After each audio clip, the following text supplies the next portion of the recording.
बंदी छोड़ सतगुरु रामपाल जी परमेश्वर जी की जय हो। आप सभी भाई बहनों को मुझ पवन दास की तरफ से प्यार भरा नमस्कार, राम राम, सत साहिब। भाई और बहनों, आज का हमारा आध्यात्मिक विषय बहुत ही ज़्यादा गहन है, महत्वपूर्ण है। और इस आध्यात्मिक विषय को यहाँ का कोई धार्मिक नेता, राजनीतिक नेता, यहाँ तक कि ब्रह्मा विष्णु महेश भी उस समय तक नहीं समझ पाएगा जब तक उनके पिछले भक्ति संस्कार मजबूत नहीं होंगे। ब्रह्मा विष्णु महेश की तो छोड़ दीजिए, स्वयं सतगुरु रामपाल जी का खुद का परिवार और उस परिवार के पीछे आंखों पर अज्ञानता की काली पट्टी बांधकर गांधारी की तरह भूमिका कर रही 90% संगत को भी संत रामपाल जी की वास्तविक स्थिति का ज्ञान नहीं है कि संत रामपाल जी स्वयं धरती पर 8 सितंबर 1951 से प्रकट पूर्ण परमात्मा हैं या फिर किसी और परमात्मा के द्वारा भेजे गए उनके दास हैं। तो आज के विषय को थोड़ा ध्यान से सुनने की आवश्यकता है। मैं स्वयं भी परमपिता परमेश्वर सतगुरु रामपाल जी भगवान से अरदास करूंगा, विनती करूंगा कि परमेश्वर आप हमें अपना आशीर्वाद प्रदान करें ताकि आपके द्वारा बख्शीश सद्बुद्धि के आधार से ये दास अपने भगत भाई बहनों को आपकी वर्तमान में वास्तविक उपस्थिति को सही तरीके से समझा सके और मेरे भाई बहन भी इस वीडियो को ध्यानपूर्वक समझ सकें, गहनता से विचार कर सकें। तो परमेश्वर का आशीर्वाद प्राप्त करेंगे, उसके लिए हम परमेश्वर की वंदना करेंगे। परम पिता परमात्मा, सारी सृष्टि के रचनहार, कुल मालिक, असंख्य ब्रह्मांडों के स्वामी, जगत गुरु, तीनों लोकों में प्रवेश करके सबका पालन पोषण करने वाले राजाधिराज, आत्माधार, नाथों के नाथ, देवों के देव महादेव, सर्वेश्वर महेश्वर, मृत्युंजय, अजरो अमर, आदि अनादि, सनातनी प्रभु, जगत पिता जगदीश्वर, श्री श्री 1008 की उपाधि के वास्तविक अधिकारी, अकाल मूरत, शब्द स्वरूपी राम, वासुदेव, सर्वगतम ब्रह्म, परम पूज्य, प्रथम पूज्य, परम संत, परम पुरुष, परम धनी, परम दयालु, सत्य कबीर, हक्का कबीर, अल्लाहु अकबर, अल्लाहु कबीर, अल्लाह ताला, जगत के तारणहार, जगत के मुक्तिदाता, जगत के जगन्नाथ, हारे का सहारा, हिंदुओं का राम भगवान प्रभु, मुसलमानों के अल्लाह, ईसाइयों के मसीह, सिखों के वाहे गुरु, लीलाधर, जगत के जीवन दाता, संत शिरोमणि सतगुरु रामपाल जी परमेश्वर जी के चरण कमल में लाइव वीडियो देख रहे हम सभी भाई बहनों का अनंत कोटि दंडवत प्रणाम। भाई और बहनों, आज का वीडियो जिन जिन पुण्यात्माओं ने ध्यान पूर्वक देख लिया और यदि इस वीडियो को समझ लिया तो निश्चित तौर पे आप जी को अपने गुरुदेव भगवान संत रामपाल जी की वास्तविक परमात्मा वाली स्थिति का ज्ञान हो जाएगा, बोध हो जाएगा। परमेश्वर की एक वाणी है, साहिब से सतगुरु भय, सतगुरु से भय साध, ये तीनों अंग एक हैं, गति कुछ अगम अगाध। यानी जब वो परमात्मा साहिब रूप में सतलोक में बैठकर सभी ब्रह्मांडों का संचालन करता है और उसके बाद जब वो परमात्मा सतगुरु की भूमिका करते हुए, एक संत की भूमिका करते हुए, साधु की भूमिका करते हुए इस 21 ब्रह्मांड में, इस पृथ्वी लोक पर हम जीव आत्माओं का सतलोक का ज्ञान देने के लिए आता है, तो कहते हैं सतगुरु की भूमिका भी वो परमात्मा खुद ही निभाता है। साहिब से सतगुरु भय, और उसके बाद एक साध की, एक संत की, एक भगत की भूमिका भी परमात्मा स्वयं ही निभाता है, क्योंकि परमात्मा भगत का रोल करके, भगत की भूमिका करके अपने भक्तों को ये समझाते हैं कि एक भगत का अपने गुरु जी के प्रति कैसा भाव होना चाहिए, एक भगत के अंदर क्या स्वभाव होना चाहिए, क्या उसके अंदर गुण होने चाहिए, क्या लक्षण होने चाहिए, सतगुरु के प्रति उस भगत की कैसी निष्ठा होनी चाहिए। ये भूमिका भी वो परमात्मा स्वयं ही निभाता है एक भगत की अपने भक्तों को समझाने के लिए। इसीलिए परमात्मा ने अपनी वाणी में कहा है कि साहिब से सतगुरु भय और सतगुरु से भय संत, धर धर वेख विशाल अंग, वो खेल आदि और अंत। तुम साहेब तुम संत हो, तुम सतगुरु तुम हंस, गरीबदास तेरे रूप बिना और न दूजा अंश। तुम ही परमात्मा हो, तुम साहेब तुम संत हो, तुम ही यहाँ संत रूप में एक तत्वदर्शी संत की भूमिका भी आप ही कर रहे हो। और तुम सतगुरु तुम हंस, आप ही सतगुरु हो, सच्चा ज्ञान देने वाले और अधिकारी नाम देने के। और तुम ही हंस हो, हंस अर्थात जो एक भक्त के अंदर जो गुण होने चाहिए वो भी कहते हैं हे परमात्मा आप में ही विद्यमान है। और आपके बिना, आपकी शक्ति के बिना या और न दूजा अंश, आपकी शक्ति से ही सब ब्रह्मांड चल रहे हैं, आपकी शक्ति से सब प्राणों में ये शक्ति है चलने और बोलने की। हे परमात्मा तेरे बिना तो कुछ भी नहीं है। वो परमात्मा स्वयं ही ये सारी लीला करता है, भगत बनने की, सतगुरु बनने की, और साहिब वो स्वयं है ही। तो भाई और बहनों, परमपिता परमेश्वर कबीर साहिब आज से लगभग 650 वर्ष पहले जब कलयुग की प्रथम पीढ़ी में काशी में आए थे, उस समय परमेश्वर ने अपने प्रिय भगत धर्मदास जी के माध्यम से कबीर सागर लिखवाया था। और जब धर्मदास एक समय बहुत ज्यादा चिंतित हो गया था कि परमात्मा आप कह रहे हो कि 650 साल बाद तो दुनिया का पूरा माहौल बिगड़ जाएगा, लोग इतने बेशर्म हो जाएंगे, शास्त्रों को मानेंगे नहीं, संतों का आदर सत्कार नहीं करेंगे, तो परमेश्वर उस समय आप कैसे लोगों को समझाओगे? हे परमात्मा, जब आज वर्तमान में इस प्रथम पीढ़ी में मैं आपकी बातों को इतनी आसानी से स्वीकार नहीं कर पाया, तो परमेश्वर 650 साल बाद तो पूरा माहौल बिगड़ जाएगा। उस समय पिछली पीढ़ी में आप कैसे समझाओगे? क्योंकि धर्मदास जी को अपने वंशजों की चिंता हो गई थी कि परमात्मा मुझे तो पार कर देंगे, लेकिन मेरी पीढ़ियां कैसे पार होंगी, मेरे बच्चे कैसे पार होंगे। तो परमेश्वर ने, कबीर साहिब जी ने धर्मदास जी को वास्तविक बात बताई थी। और क्या कहा था कि धर्मदास 12वें पंथ हम ही चल आवें और सब पंथों को मिटा के एक पंथ चलावें। 12वां पंथ जो कि गरीबदास जी महाराज जी के द्वारा चलाया जाएगा, उस 12वें पंथ गरीबदासीय पंथ में धर्मदास आगे चलकर मैं कबीर ही जाऊंगा और सब पंथों को मिटा के अपना ज्ञान दे के मैं अपना यथार्थ 13वां सत्य कबीर पंथ चलाऊंगा। और फिर परमात्मा ने अपने एक सत्संग में बताया कि धर्मदास के विश्वास को दृढ़ करते हुए और आज वर्तमान में हम सभी आत्माओं को वास्तविकता से परिचित करवाने के लिए परमेश्वर ने कहा था कि धर्मदास मैं तुझे सच्ची बात बताता हूं। धर्मदास से परमात्मा ने कहा कि 12वें पंथ में आगे चलकर मैं स्वयं ही जाऊंगा। और फिर गुरुदेव ने उस सत्संग में कहा कि धर्मदास को तो परमात्मा ने वास्तविकता बता दी कि 12वें पंथ में मैं कबीर स्वयं ही जाऊंगा, मेरा कोई दास नहीं जाएगा, मेरा कोई अंश वंश नहीं जाएगा, मेरा कोई प्रतिनिधि नहीं जाएगा, मैं किसी आत्मा को खड़ा नहीं करूंगा, बल्कि मैं कबीर स्वयं ही 12वें पंथ में जाऊंगा। 12वें पंथ हम ही चल आवें, सब पंथों को मिटा के एक पंथ चलावें। और उसके बाद कहा था कि उस काल के आगे परमात्मा ने थोड़ा सा भेद रखा कि 12वें पंथ में मेरा दास जाएगा, मेरा हंस जाएगा, ताकि काल को यह चिंता ना हो जाए कि यदि वो कबीर परमात्मा स्वयं आ गया तो मेरा तो सारा बाग ही उजाड़ देगा। तो उस 12वें पंथ में मैं आऊंगा स्वयं और फिर सभी पंथों को खत्म करके एक पंथ बनाऊंगा और सारी सृष्टि मेरा ही नाम लेगी। तेरे 42 वंश क्या सारी सृष्टि ने पार करूंगा धर्मदास, इन 42 की चिंता छोड़ तू।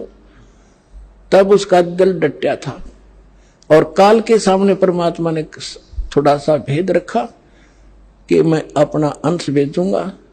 इसलिए काल के आगे परमात्मा ने थोड़ा सा भेद रखा कि मेरा हंस जाएगा, मेरा दास जाएगा, लेकिन धर्मदास जी को परमात्मा ने अपनी वास्तविक स्थिति से परिचित करवा दिया कि धर्मदास उस 12वें पंथ में मैं स्वयं ही चलकर जाऊंगा। पुण्यात्माओं, आज का हमारा वीडियो इस 12वें पंथ में परमेश्वर के आने को लेके है, इसलिए आप विशेष तौर से इस वीडियो को ध्यान से सुने और ध्यान से देखें।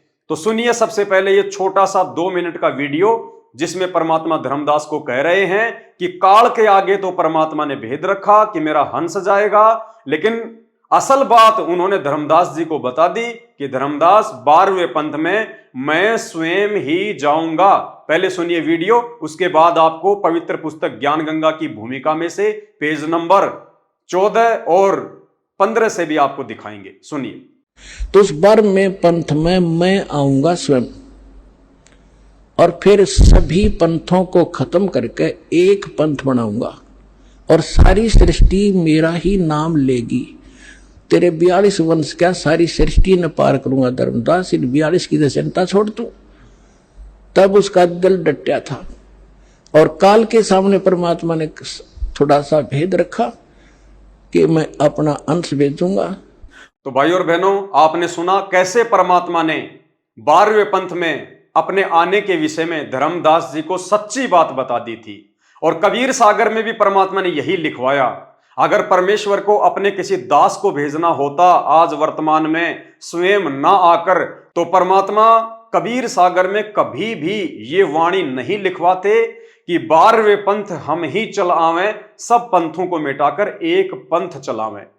अब आपको और ज्यादा विश्वास दिलाने के लिए, दृढ़ करने के लिए कि 12वें पंथ में कबीर साहिब जी ने संत रामपाल जी के रूप में अपने किसी दास को भेजा है, प्रतिनिधि को भेजा है, या वो कबीर परमात्मा स्वयं ही चलकर संत रामपाल जी के रूप में 8 सितंबर 1951 से आए हुए हैं। तो भाई और बहनों, आपके सामने ये पवित्र पुस्तक ज्ञान गंगा है।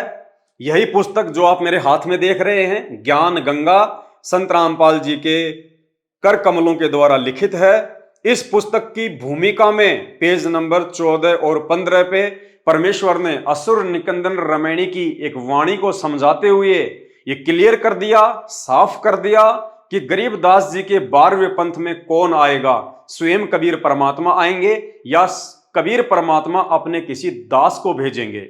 भाई और बहनों, जिन जिन मेरे भगत भाई बहनों ने इस कंसेप्ट को समझ लिया, और यह कंसेप्ट इतना गहरा है, इस कंसेप्ट को यहां का कोई वैज्ञानिक नहीं समझ सकता, यहां का कोई नेता नहीं समझ सकता, यहां के ब्रह्मा विष्णु महेश नहीं समझ सकते। इस कंसेप्ट को केवल वही विशेष आत्माएं समझ पाएंगी जो विशेष आत्माएं इस कबीर परमात्मा सतगुरु रामपाल जी भगवान की युगों युगों से भक्ति करती आ रही है। तो देखिए परमात्मा ने क्या समझाया। संत गरीबदास जी ने अपनी अमृतवाणी असुर निकंदन रमैणी में कहा है, क्या कहा है? सतगुरु दिल्ली मंडल आईसी, सूती धरणी सूम जगाईसी।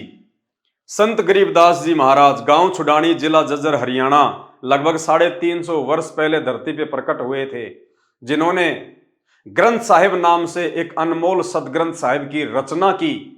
वो गरीबदास जी क्या कह रहे हैं सतगुरु के विषय में, वर्तमान में उस कबीर परमात्मा के धरती पर प्रकट होने के विषय में, 12वें पंथ में आने के विषय में। सतगुरु दिल्ली मंडल आईसी, कौन से सतगुरु दिल्ली मंडल में आएंगे, कौन से सतगुरु गांव धनाना, जिला सोनीपत, हरियाणा में आएंगे? सतगुरु दिल्ली मंडल आईसी, सूती धरणी सूम जगाईसी। आगे उसका भावार्थ किया है। भावार्थ है कि संत गरीबदास जी के सतगुरु पूज्य कबीर साहिब जी थे। पुराना रोहतक, जिला सोनीपत, रोहतक तथा झज्जर को मिलाकर एक जिला रोहतक था, दिल्ली मंडल में लगता था। यह किसी राजा के अधीन नहीं था, अंग्रेजों के शासन काल में दिल्ली के अधीन था। संत गरीबदास जी ने स्पष्ट किया है कि सतगुरु, कौन सतगुरु? जो गरीबदास जी को मिले थे। कौन? कबीर परमेश्वर, बाकायदा नाम लिखा हुआ है। सतगुरु परमेश्वर कबीर जी दिल्ली मंडल में आएंगे, भक्तिहीन प्राणियों को जगाएंगे, सत्य भक्ति कराएंगे। अब कैसे वो परमात्मा 12वें पंथ में आएंगे देखिएगा। परमेश्वर कबीर जी ने कहा था कि, यानी गरीबदास जी कह रहे हैं कि मुझे जो सतगुरु मिले थे सतलोक से आके जिंदा महात्मा के रूप में, वो कबीर परमात्मा, उस कबीर परमात्मा ने गरीबदास जी से क्या कहा था? परमेश्वर कबीर जी ने कहा था कि जिस समय कलयुग 5500 वर्ष बीत चुका होगा, मैं गरीबदास वाले 12वें पंथ में आगे स्वयं आऊंगा। उस कबीर परमात्मा ने क्या कहा गरीबदास जी को कि 12वें पंथ में आगे चलकर मैं स्वयं ही आऊंगा, मैं कबीर स्वयं ही आऊंगा। मेरा कोई दास नहीं जाएगा, मेरा कोई भगत नहीं जाएगा, मेरा कोई प्रतिनिधि नहीं जाएगा, मैं स्वयं आऊंगा। संत गरीबदास जी द्वारा मेरी यानी कबीर परमेश्वर की महिमा की वाणी प्रकट होगी तथा गरीबदास वाले 12वें पंथ तक के साधक मुझे आधार बनाकर वाणी को समझने की कोशिश करेंगे, परंतु वाणी को न समझकर सतनाम तथा सारनाम से वंचित रहने के कारण असंख्य जन्म तक सत्यलोक प्राप्ति नहीं कर सकते। फिर क्या होगा? उसी 12वें पंथ गरीबदास जी वाले पंथ में कौन आएगा? मैं परमेश्वर कबीर जी स्वयं ही चलकर आऊंगा। यानी गरीबदास जी महाराज जी ने भी अपने ग्रंथ में यही प्रमाण दिया है कि 12वें पंथ में आगे चलकर उस कबीर परमात्मा का कोई प्रतिनिधि नहीं आएगा, कोई दास नहीं आएगा, वो कबीर परमात्मा स्वयं ही चलकर आएंगे। और धर्मदास जी के माध्यम से परमात्मा ने कबीर सागर में भी यही लिखवाया कि 12वें पंथ हम ही चल आवें, सब पंथों को मिटा के एक ही पंथ चलावें। मैं परमेश्वर कबीर जी स्वयं ही चलकर आऊंगा। तब संत गरीबदास जी द्वारा प्रकट की गई वाणी को मैं कबीर परमेश्वर जन्म लेकर नहीं प्रकट होकर समझाऊंगा।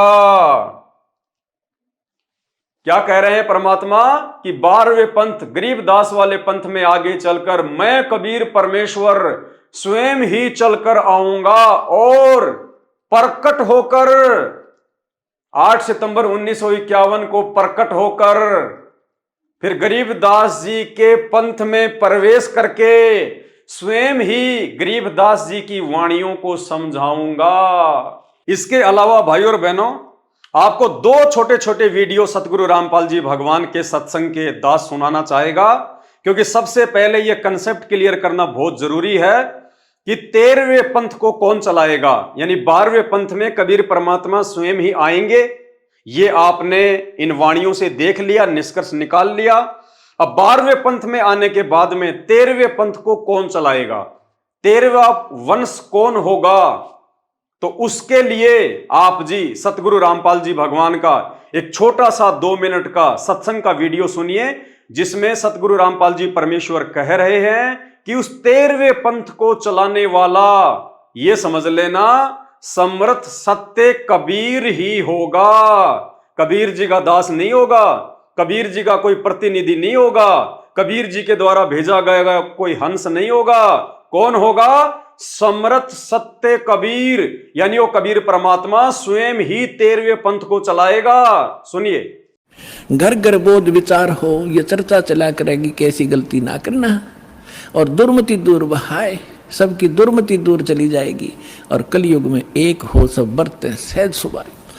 कहा उग्र का शूद्र हो, हर सब की भवभीर। अब कहते हैं उस संत के द्वारा चलाए गए उस पंथ में चाहे कोई निकम्मा आदमी हो उग्र, और चाहे कोई बिल्कुल शूद्र हो, वहाँ कोई भेदभाव नहीं रहेगा, सबको सेट किया जाएगा, सबकी बुराई छुटाई जाएंगी, और वहाँ सबकी ही भीड़ होगी, यानी बहुसंख्या में उसके अनुयायी होंगे। कहा उग्र का शूद्र हो, हर सबकी भवभीर, और सो समान दृष्टि है वो समर्थ सत कबीर। उस पंथ का चलाने वाला ये समझ लेना वो समर्थ कबीर ही होगा, जो सबको समान दृष्टि से व्यवहार करेगा, वह ऊंच नीच नहीं रहेगी। अब आपको सतगुरु रामपाल जी भगवान के मुख कमल से जोर देते हुए हम जड़मती जीवों को समझाने के लिए परमात्मा खुलकर संकेत कर रहे हैं एक छोटे से 20 सेकंड के वीडियो के माध्यम से। और परमेश्वर कह रहे हैं कि बच्चों, वो 13वां वंश ये दास है जो आपके सामने बैठा है। यानी गुरुदेव भगवान कह रहे हैं कि वो 13वां वंश, वो समर्थ सत्य कबीर 13वें पंथ को चलाने वाला जो आपके सामने बैठा है, यानी परमेश्वर अपने लिए कह रहे हैं कि ये रामपाल दास स्वयं वो 13वां वंश है, वो कबीर परमात्मा है। और बच्चों तुम कब पहचानोगे, कब पहचानोगे? सुनिए परमेश्वर के मुख कमल से। यानी 12वां पंथ गरीबदास जी के द्वारा जो चलाया जाएगा उसमें मेरी महिमा का कुछ कुछ उजियारा सा होगा, क्लियर नहीं होगा। और 13वें वंश मिटे सकल अंधियारा। बोल सतगुरुदेव की जय।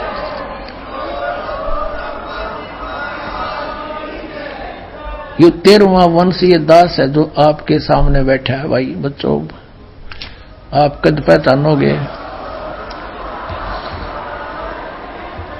भाई और बहनों, अब आगे का जो वीडियो है, इस वीडियो को आपने विशेष तौर से सुनना और देखना है। मुख्य जो कंसेप्ट है 12वें और 13वें पंथ का, उस कबीर परमेश्वर के स्वयं आने का, यह अब आपको समझाया जाएगा। और यह यदि आपने समझ लिया तो समझो आपने परमात्मा समझ लिया, आपने संत रामपाल जी भगवान की वर्तमान में वास्तविक स्थिति को समझ लिया। तो वाणियां आपने पढ़ी कि 12वें पंथ हम ही चलावें, सब पंथों को मिटा के एक पंथ चलावें। और आदरणीय गरीबदास जी महाराज जी की वाणियां भी आपने पढ़ी कि सतगुरु दिल्ली मंडल आईसी, सूती धरनी सुम जगाईसी। यानी गरीबदास के 12वें पंथ में आगे चलकर मैं कबीर परमेश्वर स्वयं ही प्रकट होकर वाणियों को समझाऊंगा। अब हमारे बहुत सारे भगत भाई बहन जो हैं वो भ्रमित हो जाते हैं एक छोटा सा वीडियो देखकर, एक अन्य जो वाणी है उसको सुनकर।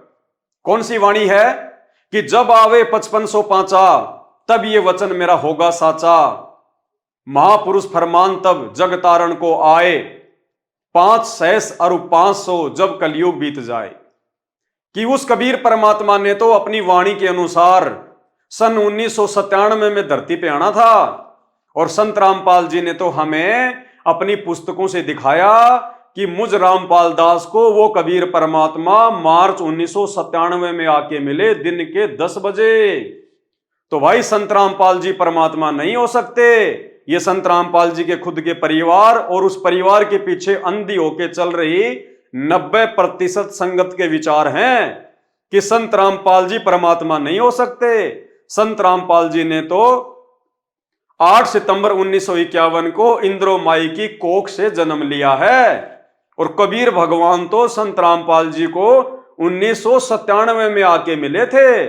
और 1997 में संत रामपाल जी की आत्मा को सतलोक भेज दिया। और 1997 से संत रामपाल जी के रूप में उनके शरीर में कबीर परमात्मा स्वयं लीला कर रहे हैं। तो भाई और बहनों, ये तर्क सही नहीं है। इस तर्क को समझाने के लिए अब आपको समझना पड़ेगा, उन वाणियों को आधार बनाना पड़ेगा जो 12वें पंथ में कबीर परमात्मा ने स्वयं आने के विषय में बोली है। और 1997 वाली वाणी का क्या रहस्य है वो भी सतगुरुदेव भगवान के आशीर्वाद से आपको समझाएंगे। देखिए वाणी क्या है, 12वें पंथ हम ही चलावें, सब पंथों को मिटा के एक पंथ चलावें। भाई और बहनों, 12वें पंथ की समाप्ति कब हुई? सबसे पहले हमने यह समझना है कि आदरणीय गरीबदास जी महाराज जी का जो 12वां पंथ है वो कब समाप्त हुआ। क्योंकि कबीर परमात्मा ने तो 12वें पंथ में आना था। तो 12वें पंथ की समाप्ति हुई कब और कब वो कबीर परमात्मा 12वें पंथ में आया? भाई जब उन्होंने कहा है कि मैं 12वें पंथ में आऊंगा तो हमें यह भी तो मालूम होना चाहिए कि 12वें पंथ में कबीर परमात्मा जी कब आए, कौन से दिन आए। तो देखिए 12वें पंथ की समाप्ति, 12वें पंथ की समाप्ति 2 प्रकार से होती है। सबसे पहली 1994 में, क्योंकि 1993 में 12वें पंथ के अंतिम गुरु आदरणीय रामदेवानंद जी महाराज ने सतगुरु रामपाल जी को लीलामय तरीके से सत्संग करने के आदेश दे दिए थे 1993 में। और 1994 में संत रामपाल जी को नाम दीक्षा देने का उन्होंने गुरु परंपरा के तहत आदेश दे दिया था। तो जिस दिन जो गुरु अपने शिष्य को आदेश दे देता है नामदान देने का और सत्संग करने का, उसी दिन से उस पहले वाले गुरु का उस पंथ से किसी प्रकार का कोई संपर्क नहीं रह जाता है। तो 12वें पंथ की सबसे पहली समाप्ति हम मान के चलते हैं 1993 और 1994 से, क्योंकि 1993 को हमारे दादा गुरुदेव ने संत रामपाल जी को सत्संग करने का आदेश दिया और 1994 में नाम दान करने का आदेश दिया। तो जब सत्संग ही संत रामपाल जी करेंगे, नामदान भी संत रामपाल जी देंगे, तो भैया राम देवानंद जी का क्या रोल रह गया? उनका कोई रोल नहीं है, उनकी कोई भूमिका नहीं रही, वो समाप्त, यानी 12वां पंथ समाप्त। फिर भी यदि कुछ भाई बहन ये कहते हैं कि जब तक हमारे दादा गुरुदेव जी शरीर में हैं, जो कि 12वें पंथ के अंतिम गुरु हैं, जब तक वे शरीर में हैं तब तक 12वें पंथ को समाप्त नहीं माना जाएगा। तो भाई और बहनों, दादा गुरुदेव जी ने अपना शरीर कब छोड़ा? दादा गुरुदेव ने कब सतलोक गमन किया? दादा गुरुदेव ने सतलोक गमन किया 26 जनवरी 1997। दादा गुरुदेव ने सतलोक गमन किया 26 जनवरी 1997।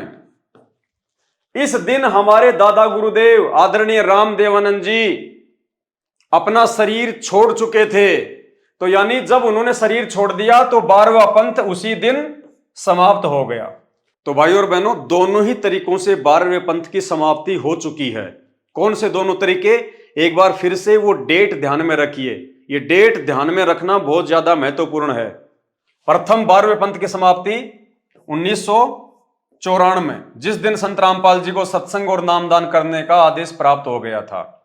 यानी स्वामी राम देवानंद जी ने, जो कि हमारे दादा गुरुदेव थे, उन्होंने सारा कार्यभार, सारी जिम्मेदारी संत रामपाल जी को सौंप दी और खुद रिटायरमेंट हो गए संत पदवी से।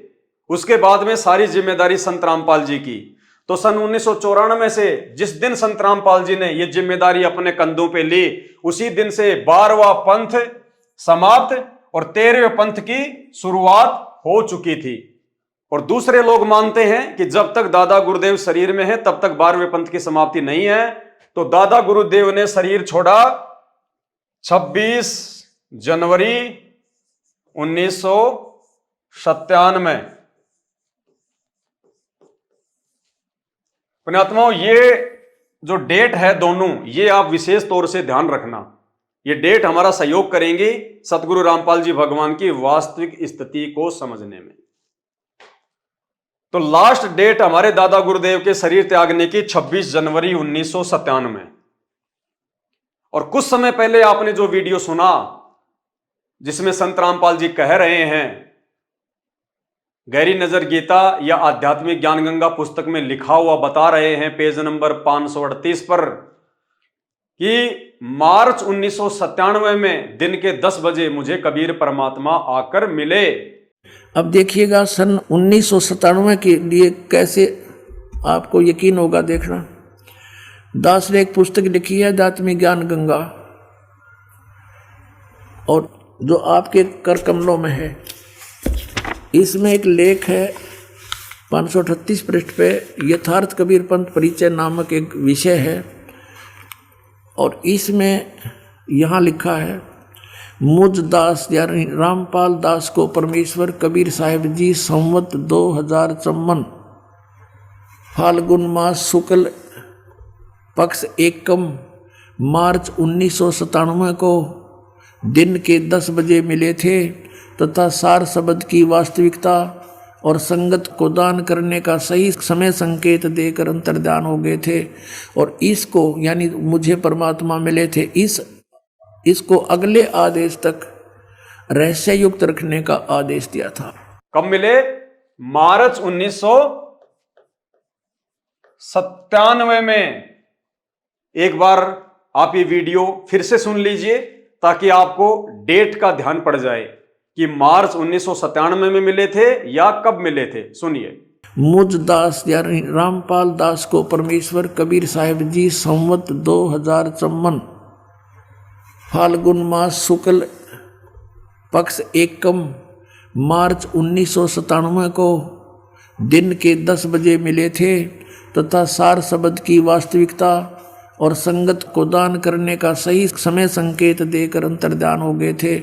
और इसको यानी मुझे परमात्मा मिले थे, इसको अगले आदेश तक रहस्य युक्त रखने का आदेश दिया था। तो वीडियो सुनने के बाद आपको ये कन्फर्म हो गया होगा कि संत रामपाल जी के अनुसार उनको कबीर परमात्मा मार्च 1997 में दिन के 10 बजे सतलोक से आकर मिले।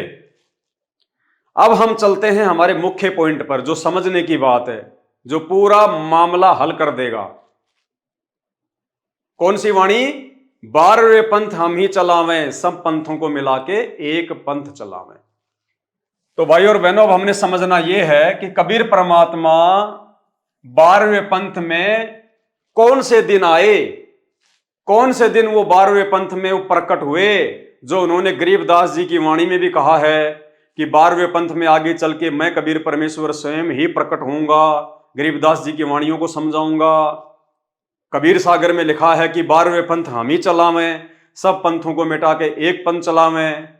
तो भाई और बहनों, 12वें पंथ की तो समाप्ति या तो 1994 में या फिर 1997 में हो चुकी है। और कबीर परमात्मा कब मिल रहे हैं? मार्च 1997 में, यानी 12वें पंथ की समाप्ति हो चुकी है 26 जनवरी 1997 को। ध्यान से देखना, 26 जनवरी 1997 को दादा गुरुदेव ने शरीर छोड़ दिया था, यानी 12वें पंथ के वे अंतिम गुरु थे। जैसे ही हमारे दादा गुरुदेव ने 26 जनवरी 1997 को अपना शरीर छोड़ा, उसी समय 12वें पंथ की पूर्णतया समाप्ति हो चुकी थी, पूर्णतया। अब गुरुदेव कह रहे हैं कि मुझे कबीर परमात्मा मिले मार्च 1997 में। कब मिले? मार्च 1997 में। पुण्यात्माओं, ध्यान से समझना इन बातों को। दादा गुरुदेव ने शरीर छोड़ा 1997 को, यानी 12वां पंथ समाप्त हो गया जनवरी 1997 को, और वो कबीर परमात्मा धरती पे आ रहा है मार्च 1997 में, यानी दादा गुरुदेव के शरीर छोड़ने के 1.5 महीने बाद, यानी 12वें पंथ की समाप्ति के 1.5 महीने बाद में वो कबीर परमात्मा धरती पे आ रहा है। जबकि वो तो कह रहे हैं कि मैं तो 12वें पंथ में आऊंगा, लेकिन 12वां पंथ तो जनवरी 1997 में समाप्त हो गया, और भगवान आ रहे हैं मार्च 1997 में, यानी 12वें पंथ के समाप्त होने के 1.5 महीने बाद मार्च में वो कबीर परमात्मा आ रहे हैं। तो फिर ये तो वाणी फेल हो गई परमात्मा की, क्योंकि परमात्मा तो कह रहे हैं, ग्रंथों में लिखा हुआ है कि मैं 12वें पंथ में आऊंगा, मैं 12वें पंथ में आऊंगा। अरे तो 12वां पंथ तो जनवरी 1997 को समाप्त हो गया, जब दादा गुरुदेव ने अपना शरीर छोड़ा। जनवरी में तो पंथ ही समाप्त हो गया, जनवरी में तो 12वां पंथ ही समाप्त हो गया, और भगवान जनवरी के 1.5 महीने बाद मार्च में आ रहे हैं 1997 में। तो वाणी कैसे फेल हो सकती है? क्या परमात्मा भूल गए थे? क्या परमात्मा भुलक्कड़ है? ये कंसेप्ट पुण्यात्माओं ध्यान से समझ लेना। इस कंसेप्ट को समझना 33 करोड़ देवी देवता ब्रह्मा विष्णु महेश के बस की बात भी नहीं है। खुद संत रामपाल जी के 90% भगत और उनका कलयुगी परिवार भी नहीं समझ पा रहा, जिस कारण से आज भी वो उनका जन्मदिन मना रहे हैं, भगवान का जन्मदिन मना रहे हैं, परमात्मा को मानुष मान रहे हैं, गुरुदेव को। तो क्या कहा परमात्मा ने? अनेकों जगह लिखवाया कि 12वें पंथ में हम ही चलावें। तो 12वां पंथ आपने देख लिया, 12वां पंथ समाप्त हो गया जनवरी 1997 को, और भगवान आ रहे हैं मार्च 1997 में, जबकि भगवान ने तो 12वें पंथ में आना था। फिर भगवान तो 12वें पंथ की समाप्ति के 1.5 महीने बाद मार्च में आ रहे हैं, क्योंकि गुरुदेव ने कहा ना कि मुझे कबीर परमात्मा मार्च 1997 में आके मिले। तो गुरुदेव भी तो झूठ नहीं बोल रहे। क्या डेट बताई गुरुदेव ने? मार्च 1997। और आदरणीय रामानंद जी ने 12वें पंथ के अंतिम गुरु ने अपना शरीर छोड़ा जनवरी 1997 में। तो भगवान तो 12वें पंथ की समाप्ति के 1.5 महीने बाद मार्च में आ रहा है और वाणी में लिखवा दिया कि मैं तो 12वें पंथ में आऊंगा। तो भाई वाणी फैल तो नहीं हो गई? नहीं, वाणी फैल नहीं हो सकती परमात्मा की, ये अमर वाणी है। फैल हो गए वो लोग जो इन वाणियों को समझ नहीं पाए। अब देखिए कैसे वो कबीर परमात्मा 12वें पंथ में ही आया था, लेकिन नादान उसे समझ नहीं पाए और समझ नहीं पा रहे। कैसे? ध्यान से समझिए पुण्यात्माओं। परमेश्वर कहते हैं 12वें पंथ हम ही चलावे, सब पंथों को मिटा के एक पंथ चलावे। अब कब वो परमात्मा, कैसे वो परमात्मा 12वें पंथ में आया? 8 सितंबर 1951 को गांव धनाना, जिला सोनीपत, हरियाणा की पावन धरती पे संत रामपाल जी के रूप में पहले तो परमात्मा जी जो है वो प्रकट हुए। 8 सितंबर 1951 को परमात्मा प्रकट हुए और उसके बाद वही कबीर परमात्मा जो संत रामपाल जी के रूप में 8 सितंबर को प्रकट हुए, फिर अपनी वाणी के अनुसार कि 12वें पंथ में हम ही चलावें, मैं कबीर परमेश्वर 12वें पंथ में स्वयं ही प्रकट होऊंगा। कैसे प्रकट हुए?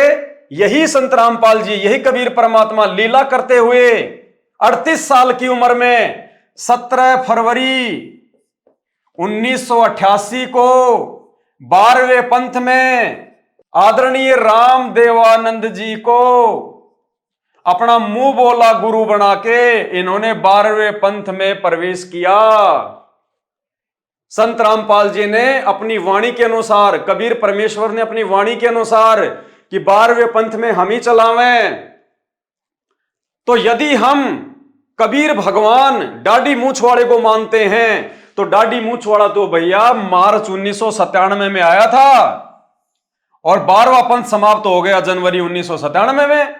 वो डाडी मूछ वाले भगवान तो जिनके विषय में संत रामपाल जी कह रहे हैं कि मुझे कबीर परमात्मा आके मिले, तो वो परमात्मा तो 12वें पंथ की समाप्ति के 1.5 महीने बाद मार्च के महीने में आ रहे हैं।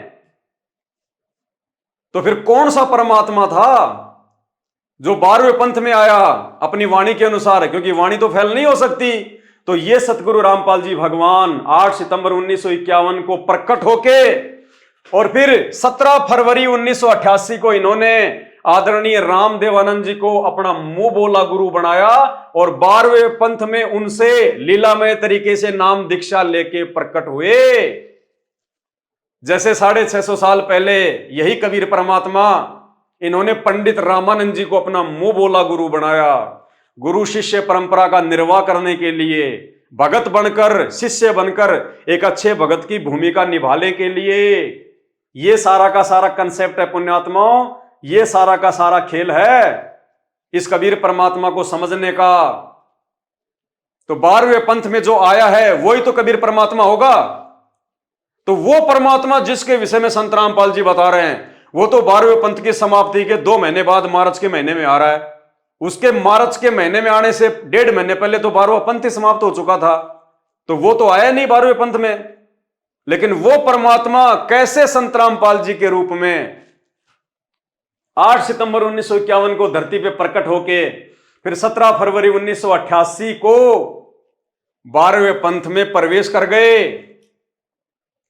और 12वें पंथ में प्रवेश करके 1994 से 1993 से उन्हीं गरीबदास जी महाराज जी की वाणियों को समझा रहे हैं। 1993 से लेके 1997 तक संत रामपाल जी ने ना कोई गीता पढ़ाई, ना कोई वेद पढ़ाई, ना कोई बाइबल पढ़ाई, ना कोई कुरान पढ़ाई। 1993 से जब से वो सत्संग करने लगे 12वें पंथ में आके, उन्होंने कौन से ग्रंथ को समझाया? सिर्फ गरीबदास जी महाराज जी की वाणियों को ही समझाया उन्होंने, और किसी ग्रंथ को नहीं छेड़ा, किसी ग्रंथ को नहीं खोला। क्यों? क्योंकि पहले ही भविष्यवाणी हो चुकी थी। क्या भविष्यवाणी हो चुकी थी? उसी 12वें पंथ गरीबदास जी वाले पंथ में मैं कबीर परमेश्वर ही स्वयं चलकर आऊंगा, तब संत गरीबदास जी द्वारा प्रकट की गई वाणी को, यानी जो जो ग्रंथ साहिब है जिसका पाठ किया जाता है, गरीबदास जी द्वारा प्रकट की गई वाणी को मैं कबीर परमेश्वर प्रकट होकर समझाऊंगा। इस वाणी के अनुसार परमात्मा ने और किसी शास्त्र को हाथ नहीं लगाया। 12वें पंथ में प्रकट होकर उन्होंने गरीबदास जी की वाणियों का ही खुलासा किया। तो असली कबीर परमात्मा धरती पे कौन है? जिसको अनजाने में संत रामपाल जी का कलयुगी परिवार और उस परिवार के पीछे अंधी होके चल रही 90% संगत भगवान मानती है। दाढ़ी मूछ वाली फोटो को, कबीर जी की फोटो को, इस दाढ़ी मूछ वाली फोटो को। तो भाई ये दाढ़ी मूछ वाला तो 1997 में आके मिला संत रामपाल जी को, और मिला उला भी कुछ नहीं। संत रामपाल जी स्वयं कबीर परमात्मा है। इस भगवान को आके और कौन सा भगवान मिलेगा? अरे हमारे गुरुदेव भगवान की एक ही खासियत है, जिस खासियत के चलते दुनिया के सारे नकली संत उनसे भय खाते हैं, उनसे डरते हैं आध्यात्मिक ज्ञान चर्चा करने के नाम पर। और वो क्या खासियत है? संत रामपाल जी जो भी बात बोलते हैं उसके 10 एविडेंस देते हैं, उसके प्रमाण देते हैं। तो यदि संत रामपाल जी कह रहे हैं कि मार्च 1997 में मुझे कबीर परमात्मा दिन के 10 बजे मिले, तो इसका कोई प्रमाण है इसका कोई प्रमाण? उस समय तो सीसीटीवी कैमरे भी लगे हुए थे, उस समय कोई भगत भी तो नहीं था आसपास में। सतगुरु रामपाल जी वो प्रमाण देने के लिए किसी भगत को अपने पास में भी तो रख सकते थे, ताकि ये भगत मेरा जो है गवाह बन जाए कि देखो मुझे दिन के 10 बजे मार्च 1997 में कबीर जी आके मिले जिंदे महात्मा के रूप में। लेकिन कहीं कोई प्रमाण आपको देखने और सुनने को नहीं मिलेगा। क्यों? क्योंकि ये जो बात संत रामपाल जी ने कही है कि मुझे कबीर परमात्मा मार्च 1997 में आके मिले, ये बात केवल उन्होंने उस वाणी को सत्य साबित करने के लिए कही है, जो वाणी उन्होंने 650 साल पहले धर्मदास जी के माध्यम से लिखवाई थी। क्या? कि जब आवे 5505 तब ये वचन मेरा होगा साचा।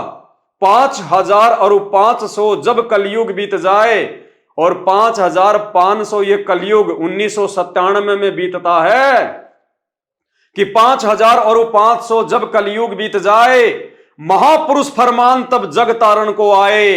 कि वो महापुरुष, वो परमात्मा उस समय जग का उद्धार करने के लिए आएगा। केवल इस वाणी को सत्य साबित करने के लिए संत रामपाल जी ने उस पुस्तक में ऐसा लिखा है, जबकि संत रामपाल जी तो स्वयं ही कबीर परमात्मा हैं, उनके रहते सहते और दूसरा कौन सा कबीर परमात्मा आएगा। और दूसरी बात, कबीर परमात्मा सतगुरु रामपाल जी भगवान ने यह साबित करना था कि 12वें पंथ में जिसको तुम कबीर मानते हो, इस फोटो को, काल्पनिक फोटो को, ये नहीं आया, बल्कि स्वयं असली कबीर परमात्मा, रियल कबीर परमात्मा साहेब ये है सतलोक में अपने वास्तविक रूप में, इस रूप में बैठा हुआ ये परमात्मा। उस 12वें पंथ में कि 12वें पंथ में हम ही चलावे, सब पंथों को मिटा के एक पंथ चलावे, ये है वो कबीर परमात्मा जिनकी वाणी कभी झूठी नहीं हो सकती, जो कभी झूठ नहीं कह सकता, ना बोल सकता। तो परमेश्वर ने उस वाणी के अनुसार कि 12वें पंथ में आगे चलकर मैं कबीर परमेश्वर स्वयं ही प्रकट होकर संत गरीबदास जी के द्वारा प्रकट की गई वाणियों को समझाऊंगा। तो भाई 17 फरवरी 1988 को 12वें पंथ में लीलामय तरीके से अपना मुंह बोला गुरु बना के रामदेवानंद जी को और संत गरीबदास जी के ग्रंथ साहिब को कौन पढ़ा रहा है? उन वाणियों का खुलासा किसने किया? सन 1993 से संत रामपाल जी ने। तो ये है वो असली कबीर परमात्मा। पुण्यात्माओं, ये है वो कंसेप्ट। पुण्यात्माओं, जानबूझ के इस कबीर परमात्मा सतगुरु रामपाल जी भगवान ने ये कंसेप्ट आप और हमारे लिए छोड़ दिए। क्या पता रामदेवानंद जी की, जो कि आप और हमारी तरह एक जीव थे, वो एक भगत थे, क्या पता उनकी मृत्यु कौन से दिन होनी थी, लेकिन परमात्मा ने जानबूझ के जनवरी 1997 तक उनको जीवित रखा, ताकि आने वाले समय में मेरी पुण्यात्माएं मुझे पहचान लेंगी। अगर हमारे दादा गुरुदेव की मृत्यु, उनका शरीर यदि 2 महीने बाद में छूटता, तो पुण्यात्माओं, हम लोग कभी भी नहीं समझ पाते कि असल में कबीर कौन है। लेकिन सतगुरु रामपाल जी भगवान ने 1.5 महीने पहले यानी 26 जनवरी 1997 को उनका शरीर छुड़वाया और उसके बाद कहा कि मार्च 1997 में मुझे कबीर परमात्मा मिले। क्योंकि संत रामपाल जी खुद को भगवान नहीं कहेंगे, खुद को परमात्मा नहीं कहेंगे, वो किसी दूसरे को भगवान बताकर ही अपना ज्ञान प्रचार करते हैं। अपने से अन्य किसी को परमात्मा बता के ज्ञान प्रचार करते हैं, अन्यथा उनके ज्ञान को कोई नहीं समझे। सुनिए छोटा सा सत्संग। परमात्मा आते हैं, अपनी प्यारी आत्माओं को समझाते हैं, तुम जिस क्रिया को कर रही है फाइनल नहीं है।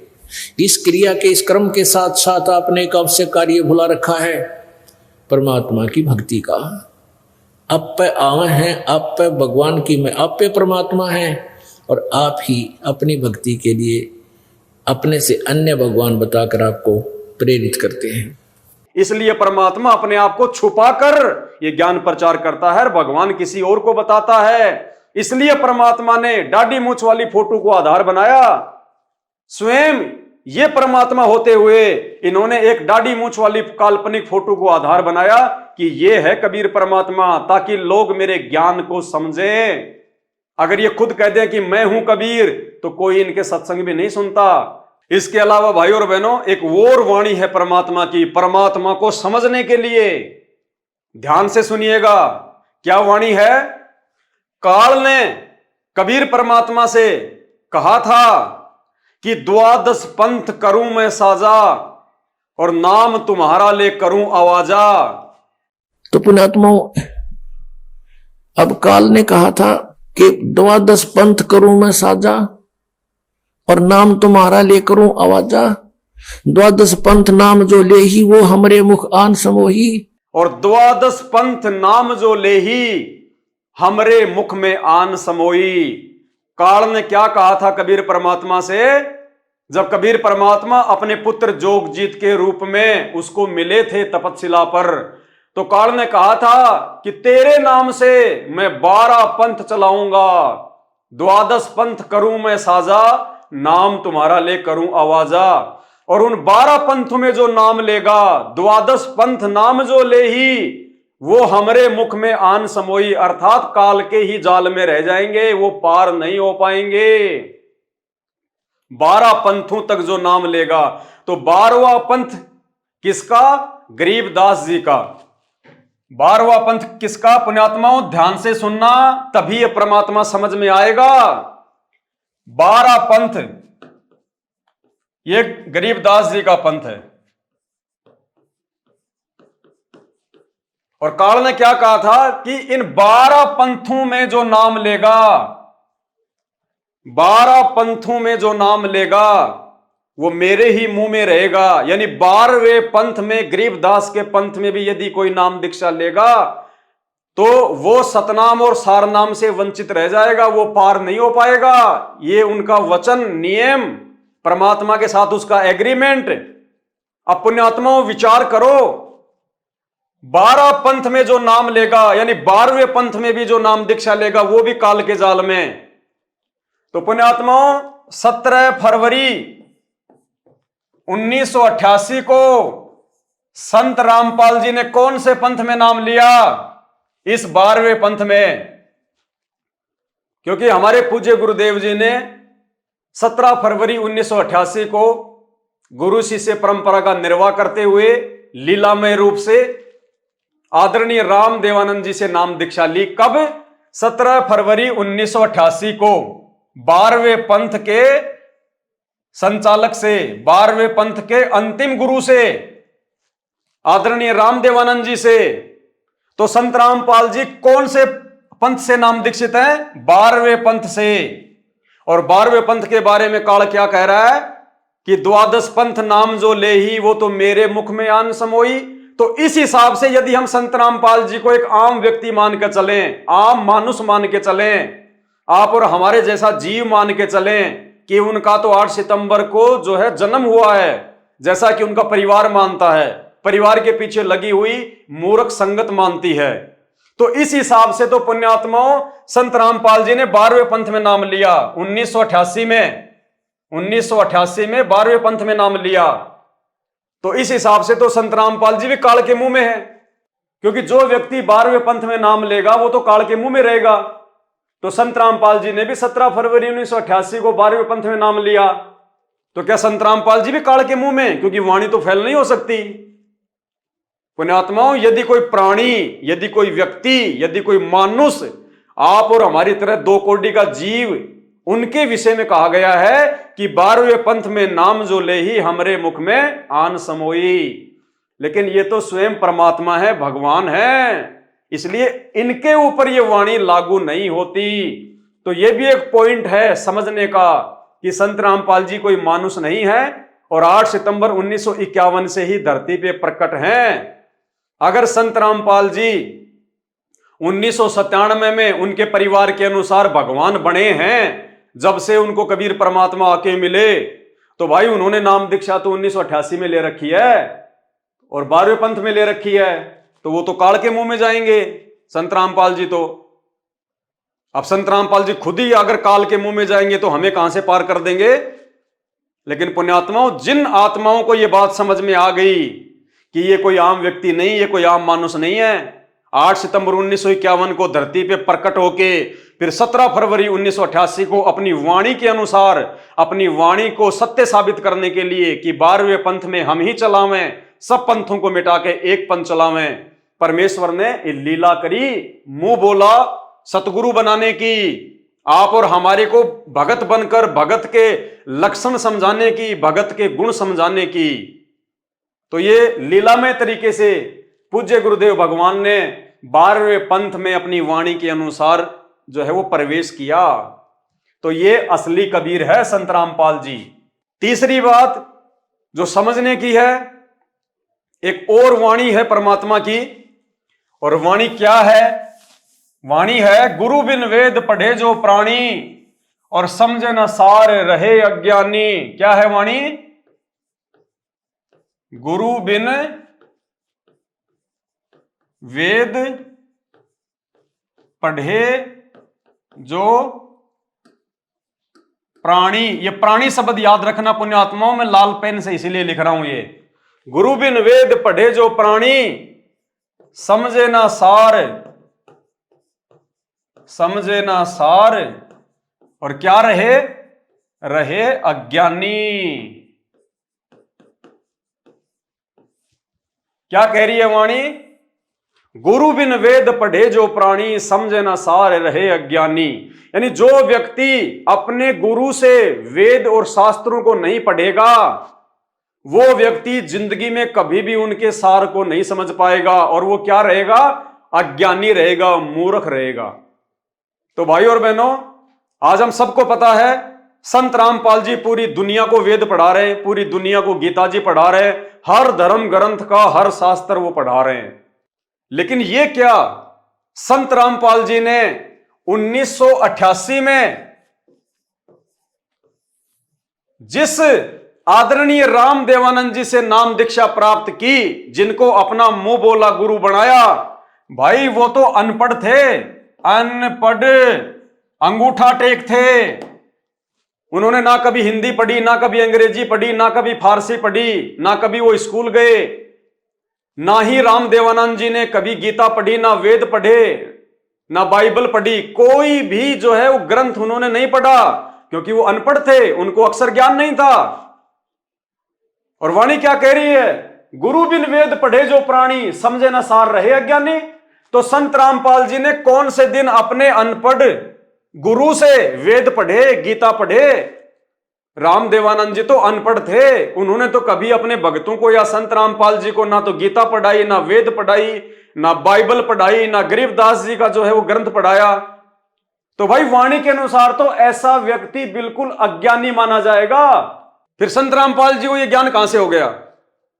संत रामपाल जी ने तो अपने अनपढ़ गुरु से कभी वेद पढ़े ही नहीं, गीता कभी पढ़ी नहीं।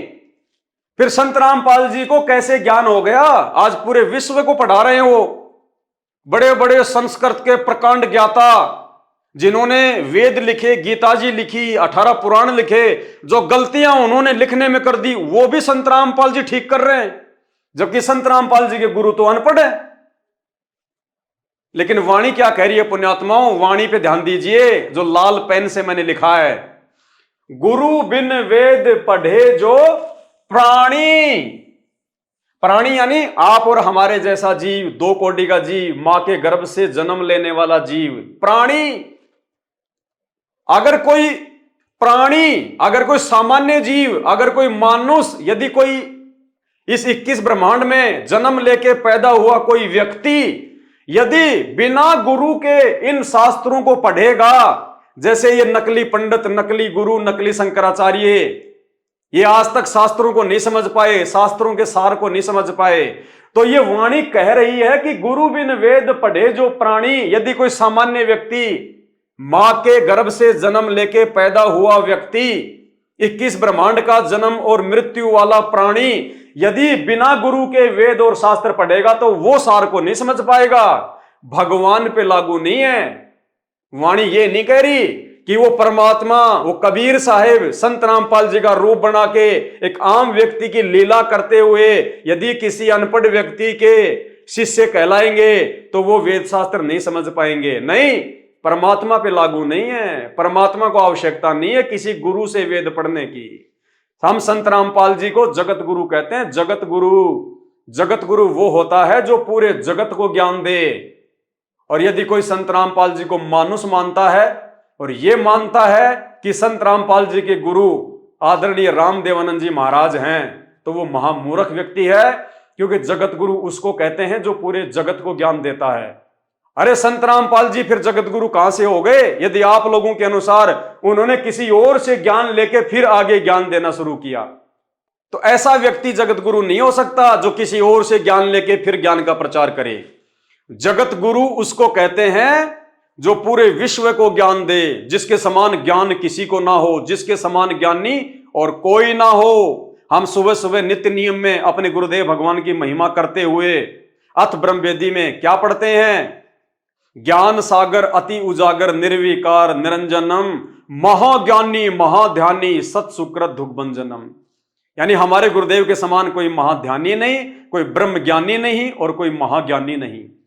तो भाइयों और बहनों, वाणी के अनुसार यदि कोई प्राणी, यदि कोई मनुष्य, कोई आम व्यक्ति यदि बिना गुरु के या फिर किसी अनपढ़ गुरु के यदि वेद पढ़ेगा, गीता पढ़ेगा, तो वो सार को नहीं समझ पाएगा।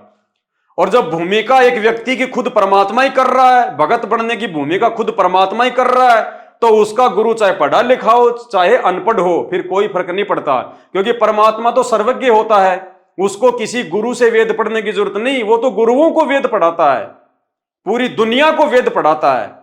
तो इस वाणी के अनुसार भाई और बहनों, जो व्यक्ति संत रामपाल जी को आम व्यक्ति मानते हैं वो तो फेल हो जाएंगे, चक्कर में पड़ जाएंगे।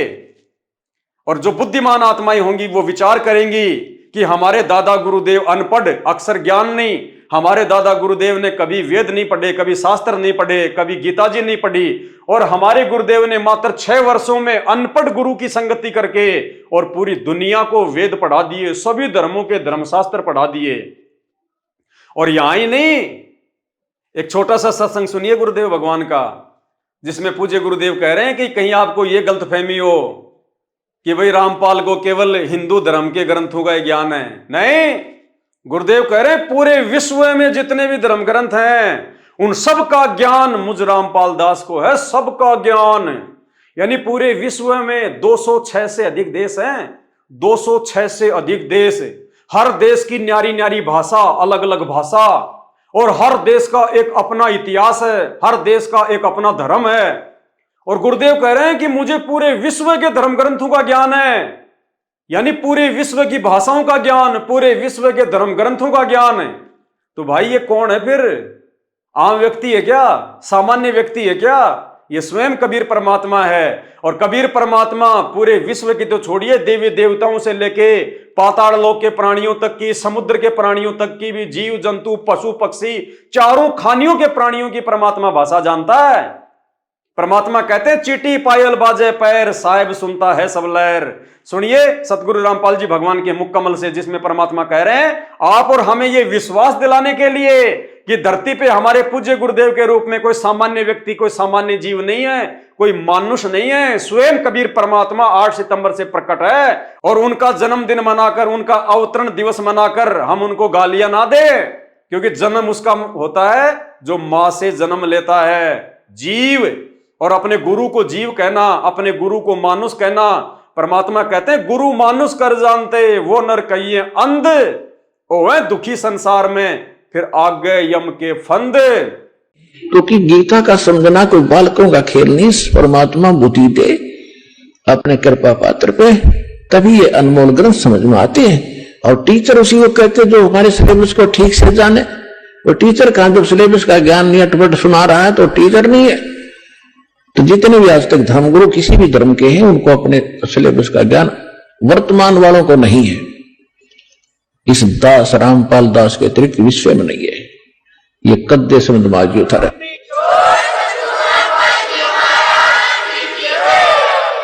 और दास को पूरे विश्व के जितने ग्रंथ है सबका जानकारी है, एक की नहीं। क्योंकि हमारा जन्म तो हिंदू धर्म में हुआ, केवल हिंदू धर्म के शब्द ग्रंथ नहीं, पूरे विश्व के जितने भी धर्म ग्रंथ हैं सबकी जानकारी दास को दी है कबीर भगवान ने, उस परमात्मा।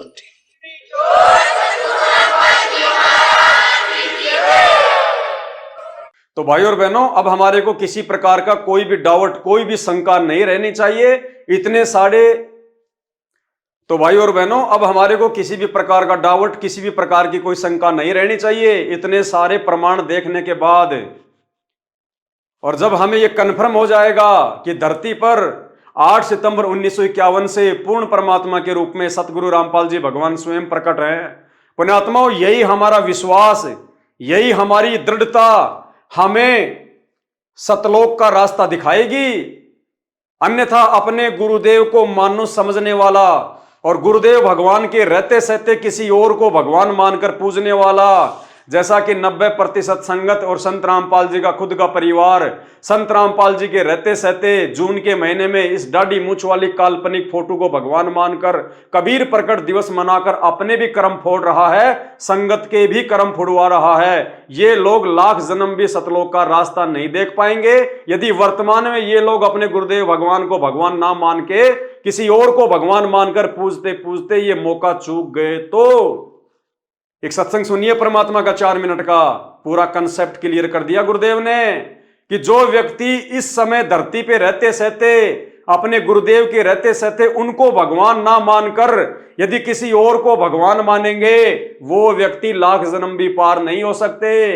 और गुरुदेव ने कहा इस सत्संग में कि पुण्यात्माओं, जब तुम त्रिकुटी पे जाओगे ये शरीर छोड़कर, तो मुझदास के रूप में तुम्हें कबीर परमात्मा मिलेगा। और उस समय तुम्हारे जो भी आचार विचार और व्यवहार मुझदास के प्रति होंगे वो परमात्मा के प्रति समझे जाएंगे।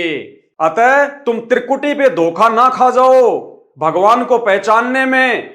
इसलिए यहां पे सतगुरु के रहते सहते सतगुरु को भगवान मानकर तुमने ये रिहर्सल करनी है कि मैं किसी और भगवान को नहीं जानता, ना मानता, ना पहचानता। मेरे भगवान, मेरे परमात्मा, मेरे कबीर, मेरे अल्लाह, मेरे स्वामी सतगुरु रामपाल जी हैं। क्योंकि संत रामपाल जी वर्तमान में भी भगवान हैं और त्रिकुटी में भी वो ही रहेंगे। ये तो उन भक्तों को परमात्मा सचेत करने के लिए जो ज्ञान में कमजोर हैं, जो वर्तमान में अपने गुरुदेव को भगवान नहीं मान पा रहे, उनको परमात्मा समझाते हुए कहते हैं कि नालायकों, त्रिकुटी पे वो कबीर परमात्मा मुझ रामपाल दास के रूप में मिलेगा, जबकि संत रामपाल जी तो धरती पे भी स्वयं परमात्मा है। तो भाई और बहनों, फिर गुरुदेव ने उस सत्संग में आगे बताया कि जैसा व्यवहार तुम इस धरती पर अपने गुरुदेव के साथ में करोगे, वो व्यवहार वैसा का वैसा परमात्मा के प्रति माना जाएगा। तो भाई और बहनों, ऐसा धोखा हम क्यों खाएं?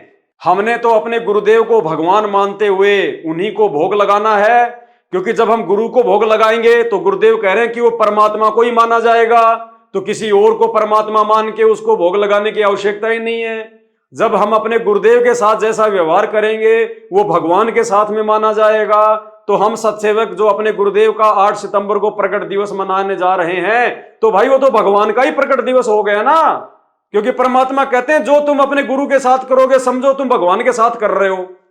तो हम अपने गुरु का प्रकट दिवस मनाएंगे तो भगवान का माना जाएगा। हम अपने गुरु को भोग लगाएंगे तो भगवान को भोग माना जाएगा।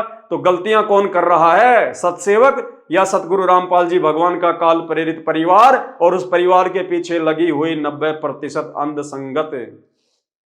तो सुनिए, एक परमात्मा का सत्संग समझदार की आंखें खोल देगा। जब आप त्रिकुटी पर पहुंचोगे वहां परमात्मा मिलेंगे इस दास के रूप में।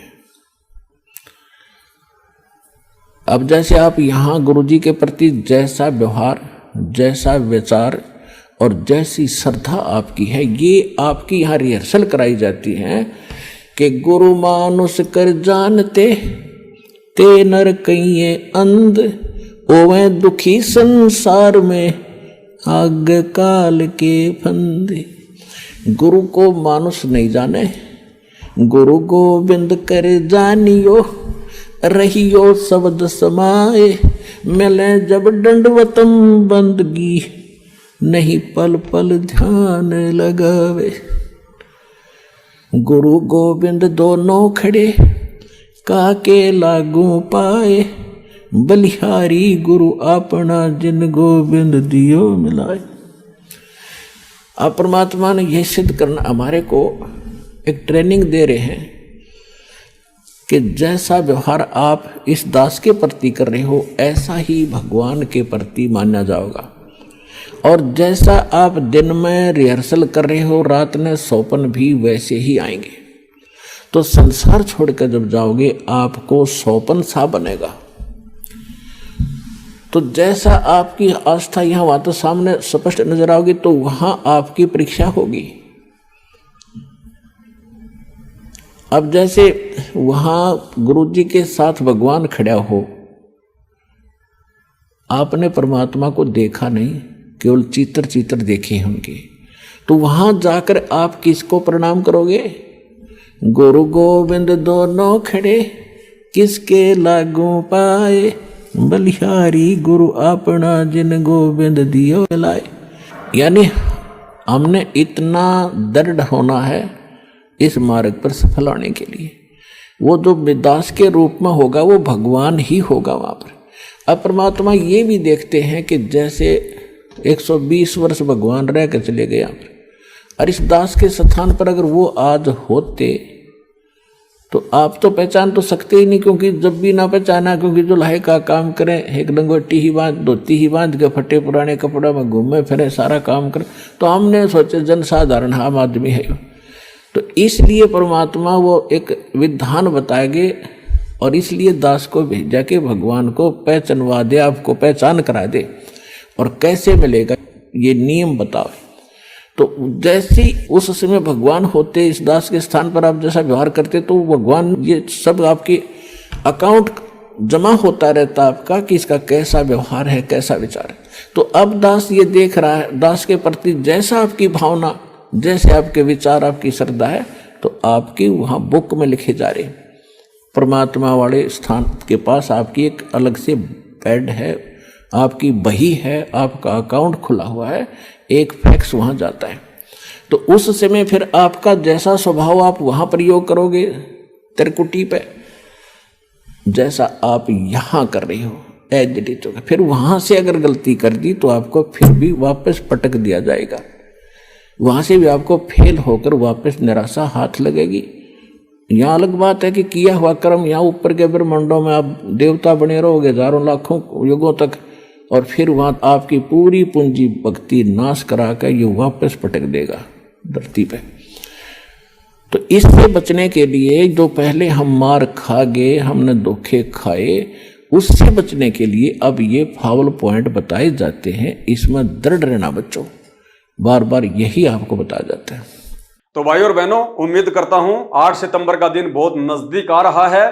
पिछले कई वर्षों की तरह काल प्रेरित सतलोक आश्रम मैनेजमेंट हरियाणा के चक्कर में पड़कर आप अपने धर्म और अपने कर्म को मत बिगाड़िए। धरती पे परमात्मा अपने गुरुदेव भगवान के रूप में स्वयं प्रकट है। ये मौका बार बार नहीं मिलेगा। ये असंख्य जन्मों के बाद में बिल्ली के भाग का छिक्का टूटा है।